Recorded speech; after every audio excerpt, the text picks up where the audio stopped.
ఏలూరు జిల్లా మోతుగూడెం గ్రామానికి చెందిన జేత్విక అనే చిన్నారి ప్రభుత్వ ఆసుపత్రి వైద్యుల నిర్లక్ష్యంతో మరణించింది.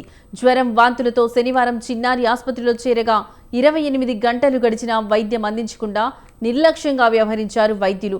పరిస్థితి విషమించాక ప్రైవేట్ ఆసుపత్రికి వెళ్లాలని సూచించారు. ఆసుపత్రికి తరలిస్తుండగా మార్గమధ్యలోనే చిన్నారి కన్నుమూసింది. వైద్యుల వైఫల్యం వల్లే తమ బిడ్డను కోల్పోయామని తల్లిదండ్రులు రోధిస్తూ ఆవేదన వ్యక్తం చేశారు. బాధ్యులపై కఠిన చర్యలు తీసుకోవాలని జిల్లా కలెక్టర్, డిఎంహెచ్ఓలను స్థానికులు డిమాండ్ చేస్తున్నారు.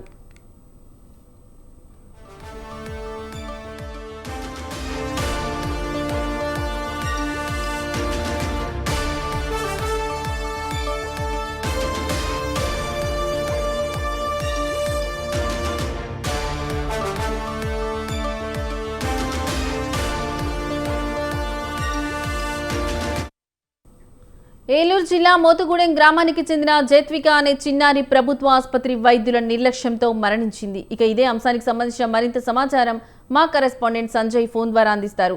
సంజయ్, చెప్పండి, ఈ విషాదకర ఘటనకు సంబంధించి మీ దగ్గర ఉన్న లేటెస్ట్ అప్డేట్స్ ఏంటి? Good afternoon Lakshmi.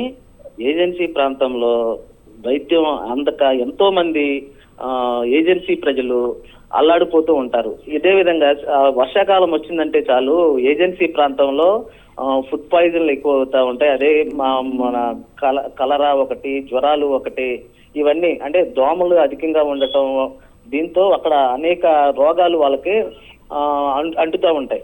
ఈ క్రమంలోనే 4 సంవత్సరాల చిన్నారి జ్యోతిక అనే అమ్మాయి, చిన్నపిల్ల 2 రోజుల క్రితం వాంతులు విరోచనాలు అవడంతో తల్లిదండ్రులు ఆమెను ఒకటిన ఆ బుట్టాయిగూడెం ప్రభుత్వ ఆసుపత్రికి తరలించడం జరిగింది. అయితే బుట్టాయిగూడెం ప్రభుత్వ ఆసుపత్రిలో మొన్న సాయంత్రం నుంచి వైద్యం చేస్తున్నాయని ఉన్నారు. వైద్యం చేసినా సరే ఆ పిల్లకి సరైన వైద్యం అందకపోవడంతో ఆమె నిన్న సీరియస్ అవడంతో తల్లిదండ్రులు అక్కడ ఉన్న సిబ్బందిని అడిగితే మీరు ప్రైవేట్ హాస్పిటల్ తీసుకెళ్లిపోండి అని దురుసుగా కూడా సమాధానం చెప్పి మృతురాలి తల్లిదండ్రులు ఆవేదన వ్యక్తం చేస్తున్నారు. అయితే ఆమెను ప్రభుత్వ ఆసుపత్రికి తీసుకువెళ్తున్న క్రమంలో ఆ చిన్నారి జ్యోతిగా మృతి చెందింది. అయితే ప్రైవేట్ హాస్పిటల్కి తీసుకెళ్లిన తర్వాత అక్కడ ఆసుపత్రి వైద్యులు ఆ పిల్లని పరీక్షించి మృతి చెందిందని చెప్పి ధృవీకరించారు. అయితే వాంతులు విరోచనాలతో మృతి చెందడం అంటే చాలా దారుణమైన ఘటన ఇది. ఏజెన్సీ ప్రాంతంలో ఈ ఏజెన్సీ ప్రజలను ఎప్పటి నుంచో ఈ సరైన వైద్యం అందక వారు అల్లాడుతూనే ఉంటారు. ఎంతమంది అధికారులు వెళ్ళినా, ఎంతమంది రాజకీయ నాయకులు వెళ్ళినా, ఎంతమంది మినిస్టర్లు వెళ్ళినా సరే వాళ్ళకి మాటలు ఇవ్వటం తప్ప, హామీలు ఇవ్వటం తప్ప ఎటువంటి సమస్యలు పరిష్కరించవు అని చెప్పి వాళ్ళు ఆవేదన వ్యక్తం చేస్తున్నారు. గత కొన్నాళ్ల నుంచి కూడా ఏజెన్సీ ప్రాంతంలో అంటే పోలవరం ఏజెన్సీ ప్రాంతం పరిసర మండలాల్లో ఇదే పరిస్థితి నెలకొంటుంది. ఏజెన్సీ ప్రాంతాల్లో వర్షాకాలం వస్తే గనక వీళ్ళు అనేక రోగాల బారిన పడి మృత్యువాత పడిన సంఘటనలు గతంలో ఎన్నో చూసుకున్నాం. అయితే ఇది కూడా జ్యోతికనే చిన్నారి వాంతులు విరోచనాలతో చచ్చిపోవడం అనేది అక్కడ పూర్తిగా వైద్యుల నిర్లక్ష్యమే, అక్కడ ఉన్న సిబ్బంది నిర్లక్ష్యమే అని చెప్పి మృతురాలి తల్లిదండ్రులు ఆరోపణలు చేస్తున్నారు. అయితే వాళ్ళపై కఠిన చర్యలు తీసుకోవాలని చెప్పి తల్లిదండ్రులు డిమాండ్ చేస్తున్నారు. అదే శనివారం నుంచి ఆ చిన్నారికి వైద్యం అందిస్తున్నా సరే ఆ పిల్లకి ఎటువంటి అనారోగ్యం నుంచి బయటపడము అనే లక్షణాలు లేకుండా కూడా ఉండటం అనేది కూడా చాలా గమనార్హం చూసుకోవచ్చు. అంటే వాంతులు విరోచనాలు అంటే మామూలుగా మనం ప్రైవేట్ హాస్పిటల్లో కానీ, ఇటు ఏరియా హాస్పిటల్లో కానీ ఒక్క రోజు కాదు, 1 గంటలో అవి కంట్రోల్ అయ్యే పరిస్థితి నెలకొంది. అయితే అక్కడ బుట్టాయిగూడెం ప్రభుత్వ ఆసుపత్రి వైద్యులు వాళ్ళు ఎటువంటి వైద్యం చేస్తున్నారు అనేది మనం చూసుకుంటే కనుక మనకు క్లియర్ కట్ గా అర్థమవుతుంది. ఇప్పటికైనా సరే ప్రభుత్వం, డిఎంహెచ్ఓ అక్కడికి వెళ్ళి ఆ బుట్టాయిగూడెం ప్రభుత్వ ఆసుపత్రిపై అక్కడ ఉన్న ఎంక్వైరీ చేసి వైద్యులను, అక్కడ ఉన్న సిబ్బందిపై చర్యలు తీసుకోవాలని చెప్పి జ్యోతిగా తల్లిదండ్రులు డిమాండ్ చేస్తున్నారు. Lakshmi. Right Sanjay, thank you for the updates.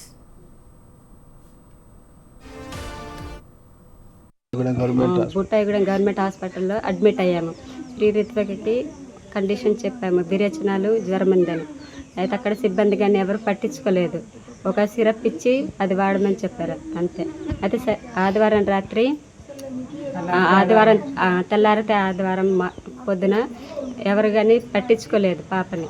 అయితే ఆదివారం రాత్రి సీరియస్ అయ్యేసరికి ప్రైవేట్ హాస్పిటల్కి వాళ్ళే పంపించారు.